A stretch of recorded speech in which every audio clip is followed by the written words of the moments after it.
Denny McLain was the first American League pitcher in history to win both the MVP awards and the Cy Young Award in the same season. That season was 1968 when he won a whopping 31 games. He pitched 28 complete games that year, including 6 shutouts. His ERA was under 2, and he struck out 280 batters. The very next season in 1969, he would win 24 games, have an ERA of 2.80, lead the league with 9 shutouts, and all that would lead to his second consecutive Cy Young Award. He is still the last pitcher to win 30-plus games and the only pitcher to win 30-plus games since Dizzy Dean did it way back in 1934. For the decade, McLain won 131 games with 105 complete games. Unfortunately, because of some bad life decisions and some serious arm trouble, by 1972 and at the age of 29, he was completely out of baseball. The 9th best pitcher in the 1960s is Jim Maloney.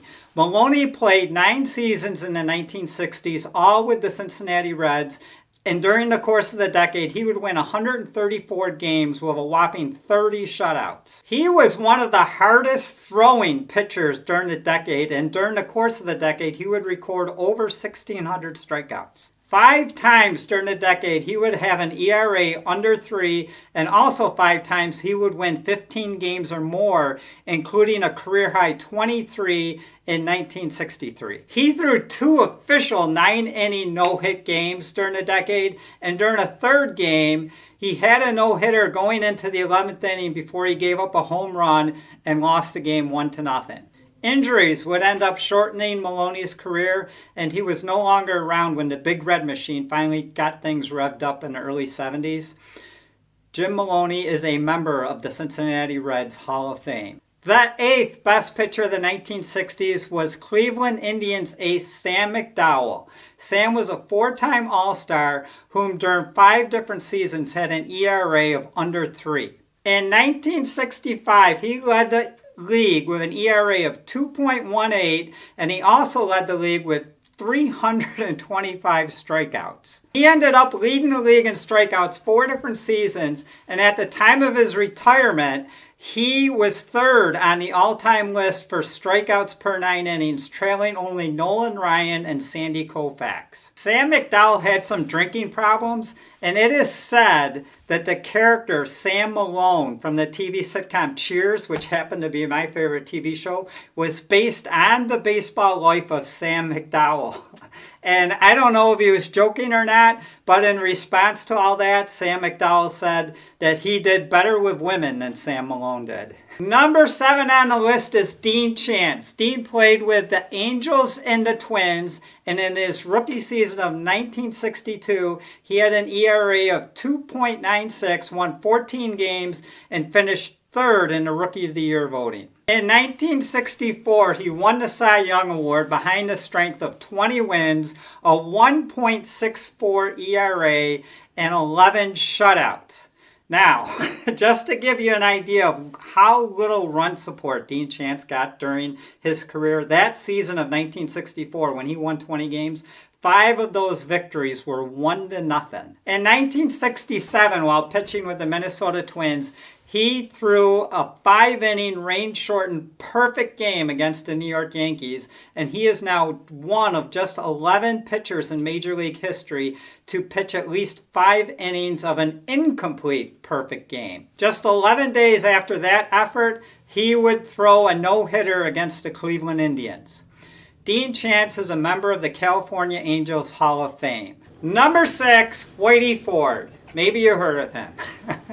The bulk of his career was in the 1950s, but he did pitch 6 seasons in the 1960s, and that was good enough to get him to 3 All-Star games. And in 1961, behind a strength of 25 victories, he won the American League Cy Young Award and then went on to win the 1961 World Series MVP. He would win a very impressive 24 games in 1963, and twice during the decade he helped the New York Yankees win the World Series. Whitey Ford still holds New York Yankees records for career wins, innings pitched, and shutouts. During his career, he won the World Series 6 times, and his postseason stats include a Major League record 10 World Series victories and an ERA of 2.71. The 5th best pitcher of the 1960s is Hall of Famer Jim Bunning.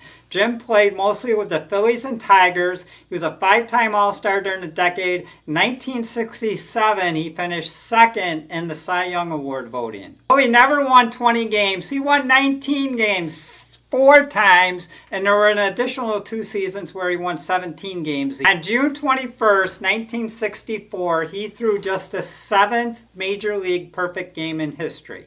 He led the league in shutouts twice and also strikeouts twice. The ERA was under 2.80 5 times, and during the decade he won 150 games. At the time of his retirement, he was 2nd all-time on the career strikeout list, trailing only Walter Johnson. The 4th best pitcher of the 1960s was Don Drysdale.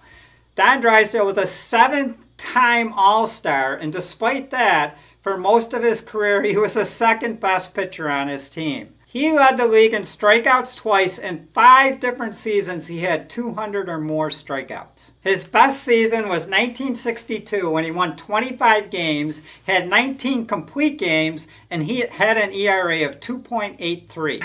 This is crazy. In 1968, he pitched a mind-boggling 6 consecutive shutouts. For the decade, he had 150 wins with 40 shutouts. Don Drysdale was a very good hitter by pitching standards.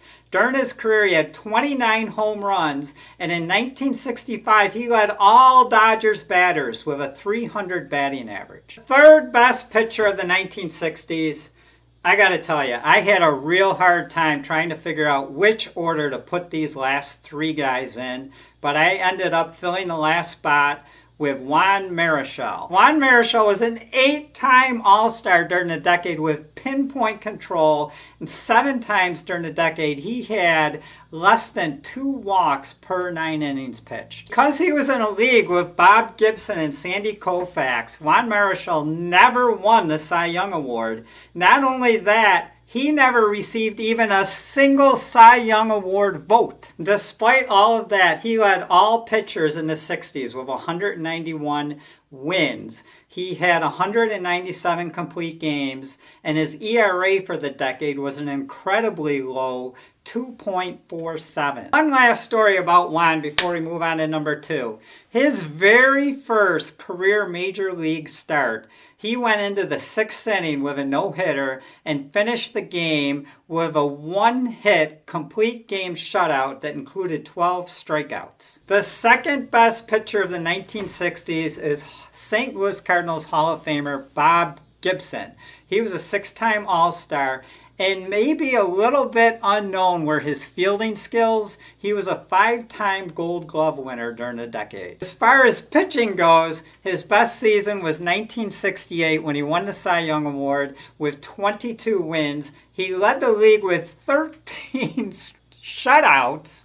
He had a 1.12 ERA and 268 strikeouts. During the 60s, he won 18 or more games 6 times, and when the next decade began in 1970, he won his 2nd Cy Young Award. Not only was he a great pitcher during the regular season, he's one of the greatest postseason pitchers of all time.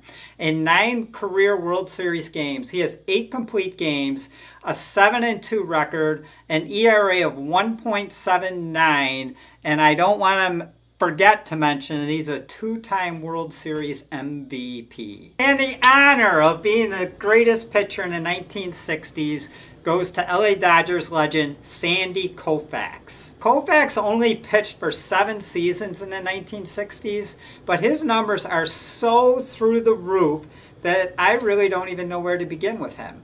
So I'm just going to start with the basics. He won 3 Cy Young Awards and a league MVP. He was a 6-time All-Star that won 25 or more games 3 times.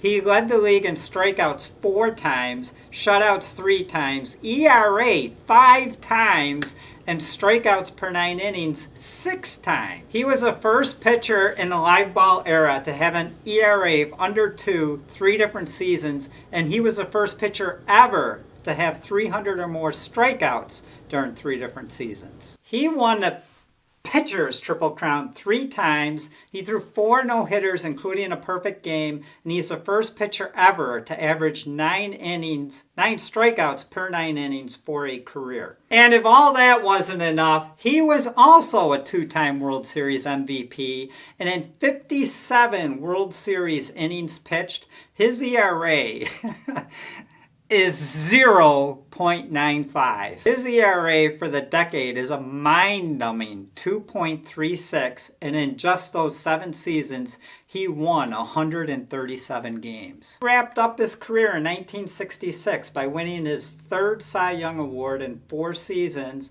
and then at age 30, he just promptly retired.